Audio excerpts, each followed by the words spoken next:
Dan kalau Allah sudah menolak, nanti kita minta apa aja nggak akan dikabulkan oleh Allah Subhanahu wa taala. Ya Allah, kurang apa lagi? Saya udah tahajud, saya udah sedekah, saya udah tilawah, saya udah hafal Quran, saya udah berjihad, saya udah bantu orang lain, saya udah.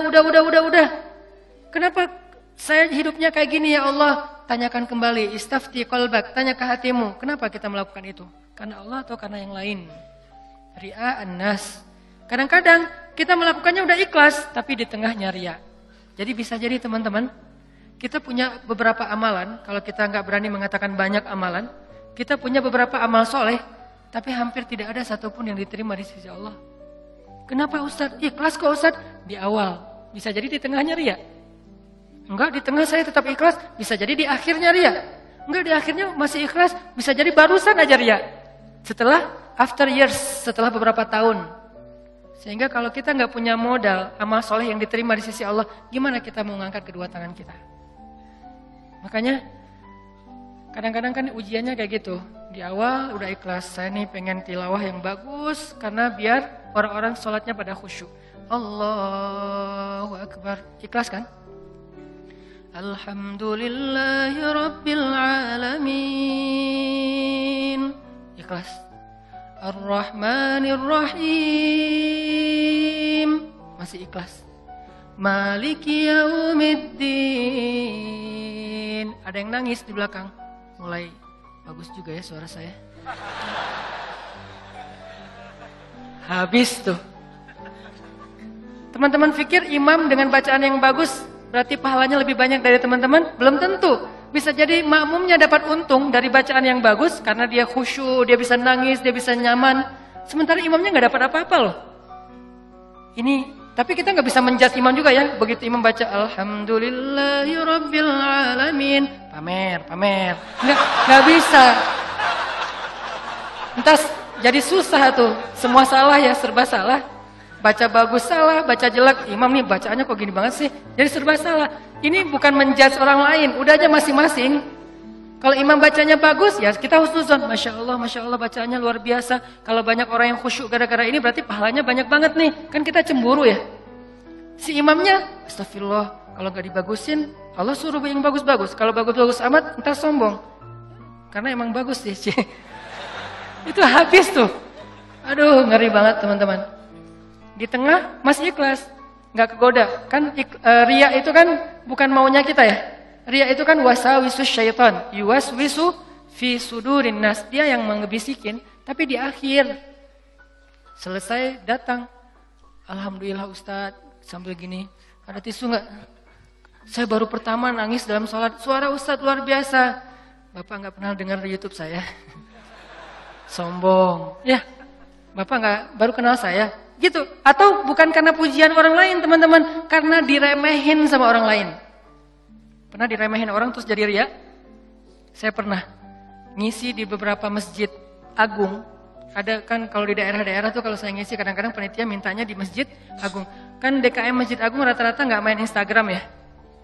Mereka nontonnya TV. Jadi karena saya qadarullah nggak pernah masuk TV. Nggak kenal.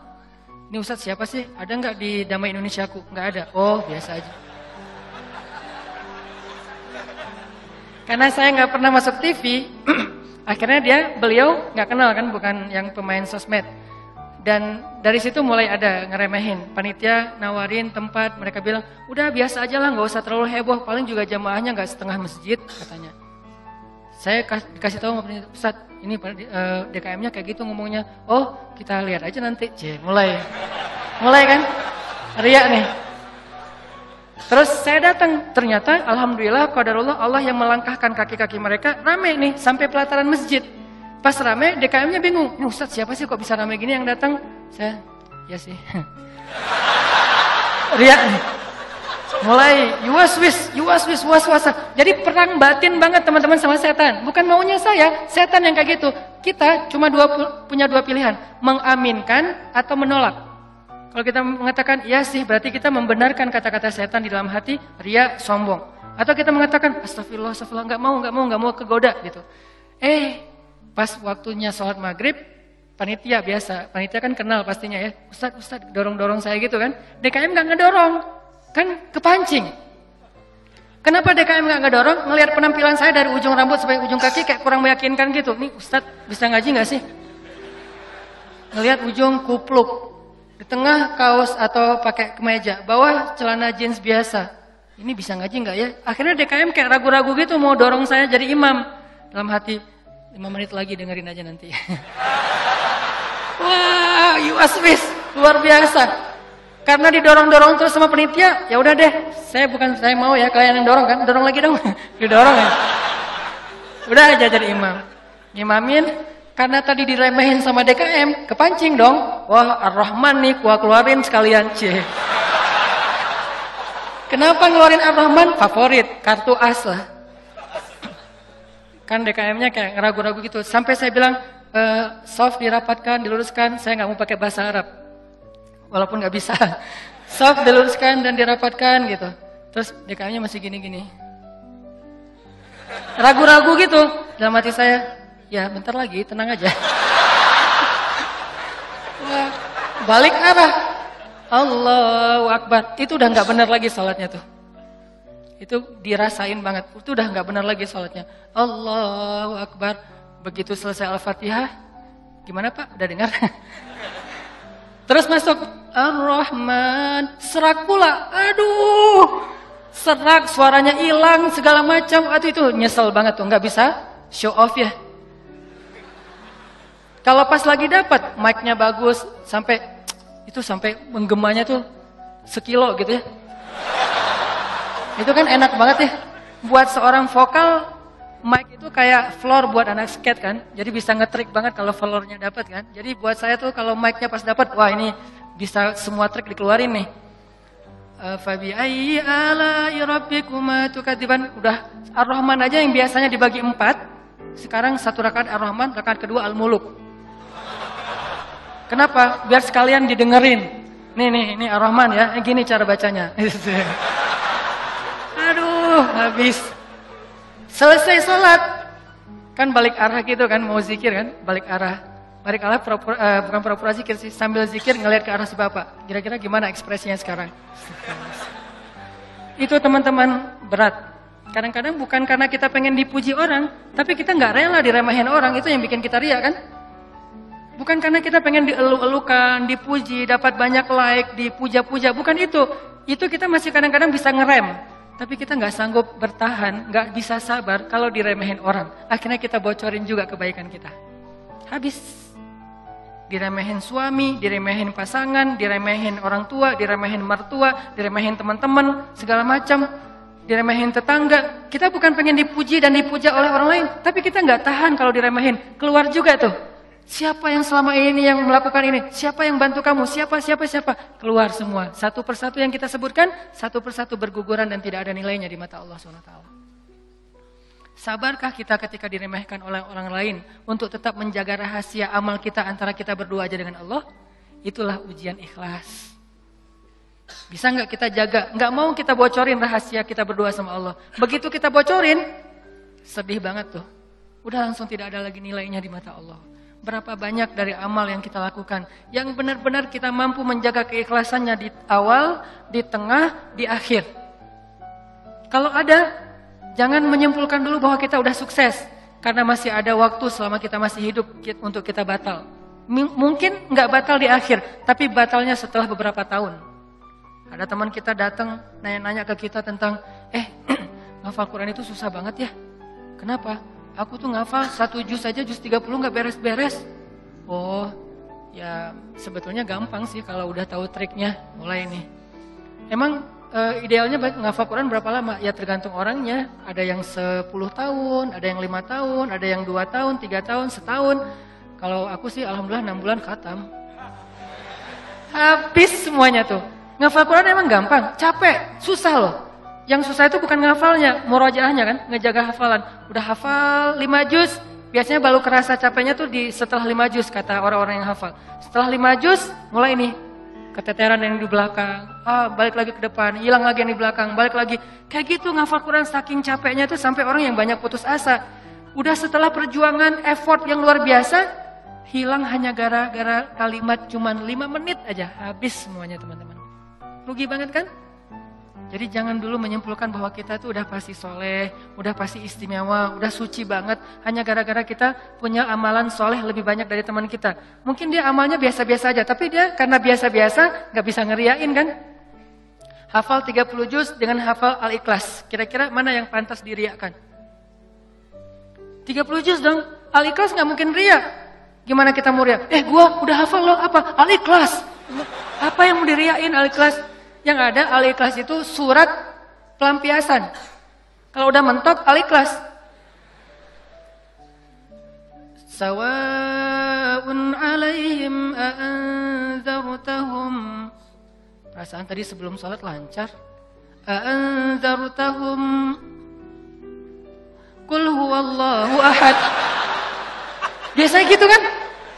Mentok-mentoknya Al-Ikhlas. Kenapa? Cuman Al-Ikhlas yang kita paling ikhlas. Kenapa tadi kok bacanya yang susah-susah? Pengen dong sesekali orang tahu kalau hafalan saya udah nambah kan gitu ya. Pengen dong orang tahu, kayak kadang-kadang kan kita suka pengen melakukan sesuatu yang orang lain gak bisa lakukan.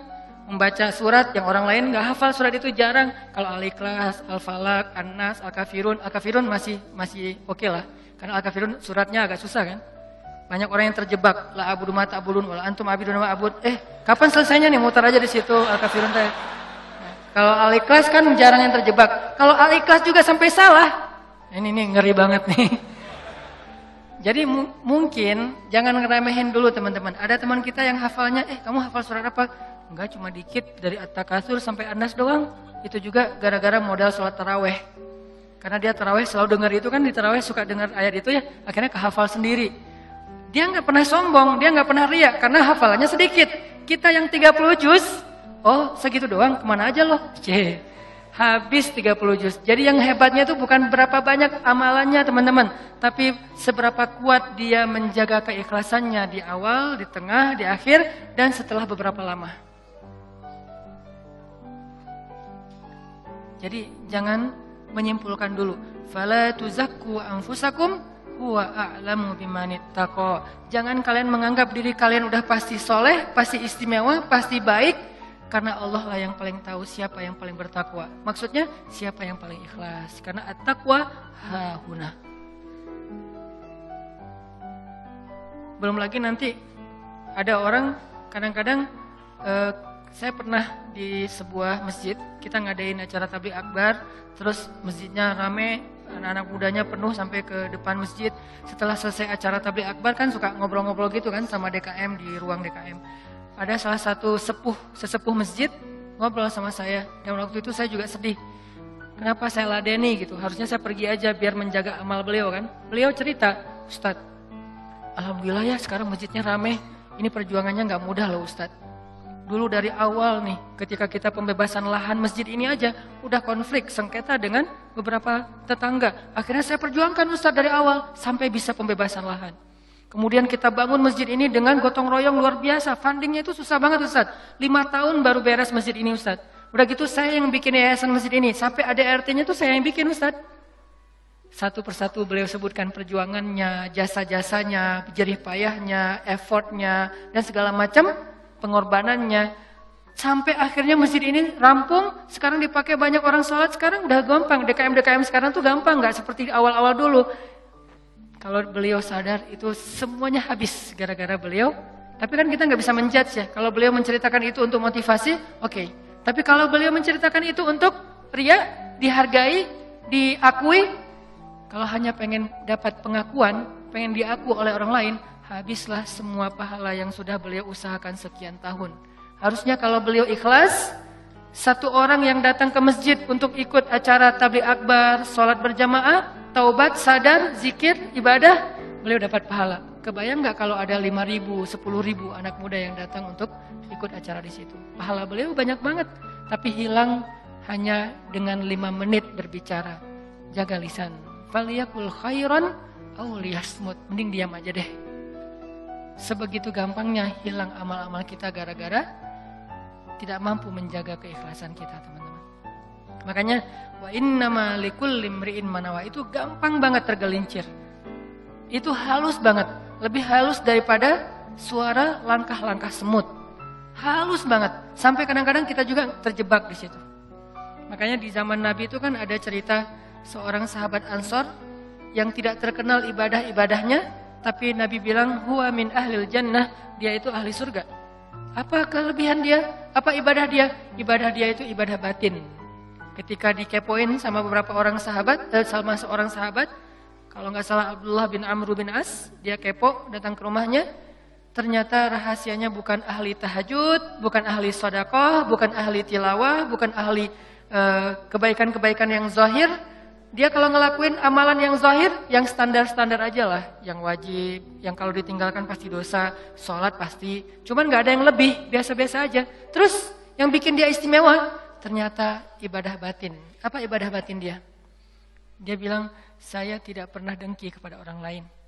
Kalau ada orang yang dapat nikmat, saya orang pertama yang bahagia. Kalau ada orang yang dapat musibah, saya yang paling sedih. Kalau ada yang orang berbuat salah, saya langsung mendoakan dan memaafkan dia. Inilah ibadah batin dia, teman-teman. Makanya selain kita fokus memperbaiki ibadah zahir kita, sholat kita, cara takbir kita, cara semua ruku sujud kita, perbaiki juga ibadah batin kita. Karena kalau sampai ini rusak, yang lain sempurna, batal. Tapi kalau ini benar, yang lain cacat-cacat dikit, karena kita mungkin punya kekurangan, Allah yang akan perbaiki.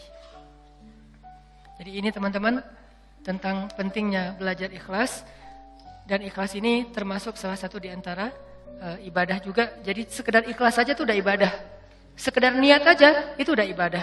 Belum melakukan, udah jadi ibadah. Bukankah Nabi mengatakan, siapa yang berniat berbuat baik, lalu jadi melakukannya, maka dia mendapatkan 10 pahala kebaikan.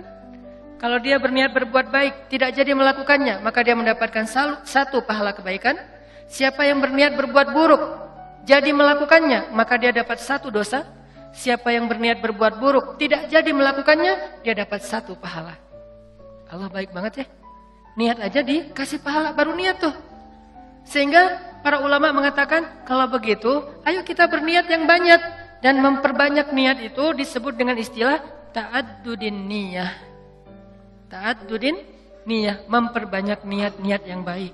Saya pengen ini, saya pengen itu, saya pengen. Semua kebaikan kita pengen.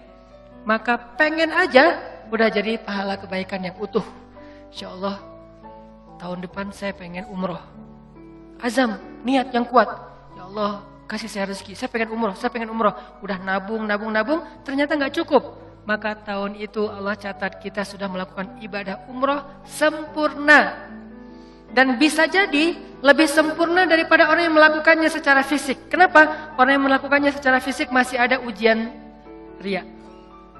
Lagi di mana? Lagi umroh, posting. Tapi nggak semua orang yang posting umroh itu riya ya. Ini ke diri kita lagi nih, balik lagi kepada diri kita. No judgment. Bisa jadi dia posting, bisa jadi dia tinggalnya di bintang 5. Kadang-kadang umrohnya bareng dengan teman. Kadang-kadang kegodanya gini, umroh nih bareng dengan teman.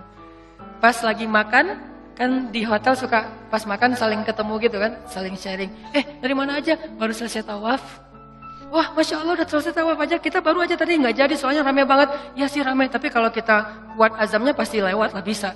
Udah mulai nih. Udah berapa kali hari ini? Alhamdulillah baru 7 kali. 7 kali, gara-gara kita ucapin. Niat mengucapkannya itu nggak ada riya teman-teman. Niat mengucapkan itu keceplosan aja pengen ngomong gitu. Alhamdulillah udah 7 kali. Alhamdulillah baru 7 kali. Niatnya gak ada riyanya sama sekali. Tapi begitu selesai mengucapkan, orangnya mengatakan, Masya Allah luar biasa 7 kali. Hebat. Langsung datang setan. Yuwaswis. Iya sih. Mungkin di rombongan ini saya yang paling banyak rekor tawafnya. Atau kadang-kadang cium hajar aswad. Itu kan sesuatu banget ya. Buat jamaah umroh dari Indonesia kan sesuatu banget. Jadi bisa dibilang cium hajar aswad itu kayak poin. Siapa yang paling sering cium hajar aswad? Jadi kayak saling share lagi makan. Udah cium hajar aswad? Udah belum? Udah, alhamdulillah udah 3 kali. Wah, saya baru sekali. Akhirnya saling berlomba. Kalau ini niatnya fastabiqul khairat, itu bagus. Tapi gara-gara fastabiqul khairat, kalau sampai terjebak kepada riya, sombong, maka habis. Yang tahu cuman kita. Yang tahu cuman kita. Orang lain nggak tahu. Hati-hati dengan ini. Tapi orang yang tadi menabung pengen umroh, terus nggak cukup duitnya, lalu nggak jadi umroh, bisa jadi dia mendapatkan pahala umroh lebih utuh daripada orang yang melakukannya secara fisik. Maka jangan kikir dalam berniat baik. Berniat baik yang banyak. Ketika kita keluar rumah, ya Allah hari ini mudah-mudahan saya bisa bantu orang di jalan. Mudah-mudahan saya bisa silaturahim dengan teman lama atau dengan keluarga. Mudah-mudahan saya bisa mendapatkan ilmu. Mudah-mudahan saya bisa membantu orang dari kesusahan. Mudah-mudahan saya bisa. Perbanyak aja kebaikan kita niatin dan kita serius. Kalau nanti ada kesempatan kita akan lakuin. Begitu kita keluar rumah, Allah sudah mencatat kita seperti melakukan sebanyak kebaikan yang kita niatkan. Jadi niat aja ibadah. Wa innama likulli imri'in ma nawah. Seseorang mendapatkan pahala sesuai dengan apa yang dia niatkan. Niat aja udah ibadah. Apalagi kalau kita kerjakan. Sampai ulama mengatakan, kalau saya mendengar seseorang mengetuk pintu rumah saya, maka saya tidak akan membuka pintu rumah itu sampai saya memiliki 10 niat baik.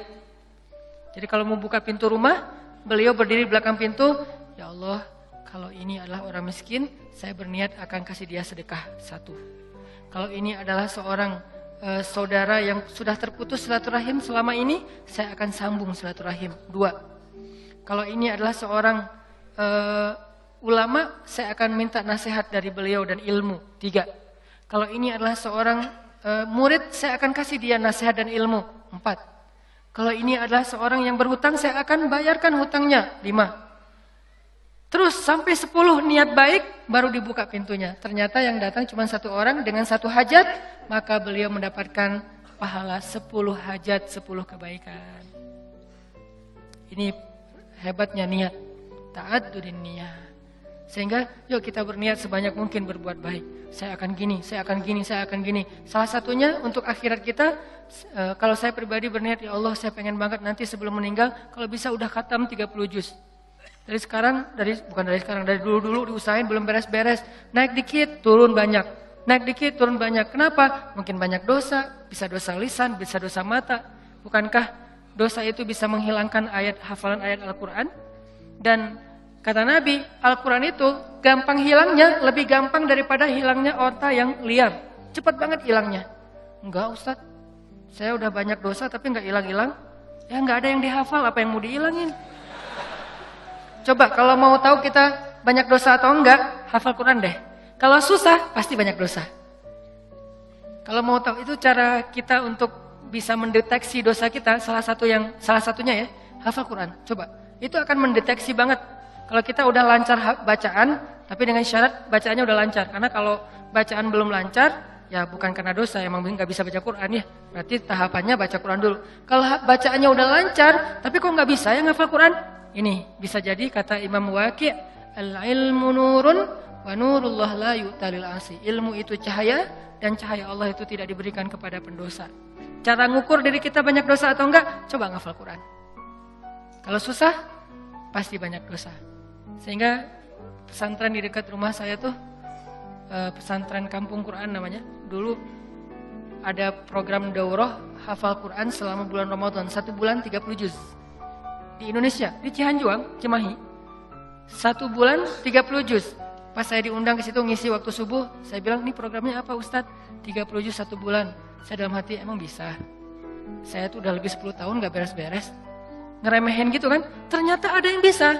Dari sekian puluh siswa atau santri, ternyata sekitar hampir 10 orang khatam sebulan 30 juz lancar teman-teman. Sebulan 30 juz lancar. Modalnya mungkin cuma juz 30 doang pas baru datang. Dan apa metodenya Ustadz? Ternyata metodenya itu enggak rumit-rumit, sederhana. Kalau mereka ngerasa susah hafalan, disuruh sholat taubat terus istighfar. Itu doang. Kalau ya Allah kok susah banget ya? Kan kadang-kadang ada halaman yang mudah, ada halaman yang susah ya. Yang biasanya kalau lagi enak tuh moodnya dapat, bisa sekali duduk 2 lembar langsung hafal dan lancar. Kalau lagi nggak dapat, 1 ayat aja nggak beres-beres. Nah, kata ustadznya, kalau kejadian kayak gitu, coba wudu, sholat taubat, minta ampun sama Allah, istighfar, coba hafal lagi. Pasti mudah. Dan itu terbukti. Ternyata kayak gitu caranya. Cuman ya butuh istiqomah juga. Jadi teman-teman, perbanyak niat yang baik. Niat apa aja, termasuk saya nanti kalau udah punya rezeki, udah punya usaha sendiri, saya pengen punya panti asuhan 1000 anak yatim. Tapi niatnya yang kuat ya. Kalau ternyata itu baru terwujud setelah 20 tahun, la tahzan, nggak usah bersedih, nggak usah berkecil hati. Kenapa? Sejak kita berniat punya pesantren, punya panti asuhan 1000 anak yatim, walaupun terwujudnya setelah 20 tahun, pahalanya tuh dihitung dari awal berniat, bukan ketika terwujud. Keren kan niat tuh? Jadi pahalanya dihitung dari ketika kita berniat, bukan ketika itu terwujud. Kalau terwujud, dilipat gandakan 10 kali lipat. Sebelum terwujud, dihitung satu kebaikan yang utuh. Misalnya, saya dalam hati saya punya niat, saya nanti mau bikin camp pengungsi. Kalau kemarin yang saya datang sama teman-teman itu kan camp pengungsi Suriah yang ada di Turki. Yang artinya para pengungsi yang udah aman kondisinya. Kita coba bantu kecil-kecilan. Nah ini dikasih lagi tanah sama Erdogan, sama Turki, lewat menteri di niatnya, lewat Golden Future kita kerjasama di Aleppo perbatasan dengan Turki, di dalam Suriahnya. Yang nggak bisa nyebrang, yang nggak bisa ngungsi keluar negeri, maka ditampung di situ. Dikasih berapa hektar tanah, disuruh coba kalian bisa nggak bikin camp di situ. Saya punya niat, saya akan coba bareng-bareng dengan Golden Future harus punya camp di Aleppo bagian perbatasan Turki yang menampung minimal 100.000 pengungsi Suriah. Itu kan niatnya? Kapan terwujud? Allahu alam. Yang penting saya ikhtiar aja dulu dari sekarang. Mulai membangun sosmed, saya harus banyak followers. Kenapa? Makin banyak followers, insya Allah funding untuk kemanusiaan lebih gampang. Terus juga membangun jaringan beberapa tempat di seluruh Indonesia supaya kita kerja bareng-bareng untuk selain kemanusiaan di Suriah, kemanusiaan juga di Indonesia, bikin kegiatan-kegiatan dakwah anak muda. Tapi salah satu target goals saya itu adalah bisa ngebantu korban-korban perang, bukan membantu perang, membantu korban perang. Kalau membantu korban perang kita datangnya bawa roti, bawa gandum, bawa obat-obatan. Kalau membantu perang kan bawa senjata ya, dan saya megang senjata juga belum pernah. Nah, niatnya 100.000 pengungsi di camp di dalam Suriah untuk membantu mereka. Kapan terwujud? Sebutlah 10 tahun lagi baru terwujud. Saya apakah baru dapat pahala setelah 10 tahun? Enggak. Dari sejak awal saya berniat, kalau saya mampu ikhlas, maka saya mendapatkan pahala yang sama. Berarti setiap hari itu saya kayak ngasih makan 100.000 pengungsi Suriah di Aleppo. Setiap hari. Keren kan niat tuh? Kenapa kita nggak melakukan hal yang sama? Kenapa kita nggak berniat aja kayak gitu? Saya akan ikut juga dengan program Ustadz Hanan. Walaupun sekarang saya belum bisa support dana, tapi insya Allah kalau saya ada dana nanti saya pasti akan ikut nyumbang. Saya juga akan funding dengan teman-teman saya. Niatin aja. Dengan niat aja, kita udah ngasih makan anak yatim di Suriah itu 100.000 orang daily, setiap hari. Wa innama likulli imri'in ma nawa. Kenapa kita nggak berniat yang banyak kebaikan-kebaikan? Kenapa kita kikir dalam niat? Belum lagi nanti kita niatkan yang lain-lain. Saya punya niat misalnya pengen banget dengan kita mendakwahi anak-anak muda, dengan kita bikin sebuah gerakan anak muda, suatu saat dari mereka lahir seorang pemimpin yang saya sering ulang-ulang, yang hafiz Al-Quran, yang takut kepada Allah, yang imamin kita sholat di Masjid Istiqlal, dan yang muazzinnya adalah wakil presiden, yang imamnya presiden. Kalau itu terwujud, lalu makmumnya seluruh Indonesia, itu kan keren banget ya. Kalau belum terwujud, saya tetap dapat pahala niat itu kalau masih ikhlas. Berniatlah sebanyak mungkin. Berniatlah seluas mungkin. Jangan tanggung. Enggak kalau 100.000 kegedean, udah aja 10 orang. Kenapa tanggung-tanggung? Memangnya buat kita rugi kalau kita niat 100.000 orang kita kasih makan? Udah aja niat. Tapi nggak mungkin tercapai. Siapa bilang nggak mungkin? Banyak hal yang sekarang saya alamin secara pribadi dan bersama teman-teman di Pemuda Hijrah, itu kejutan loh dari Allah.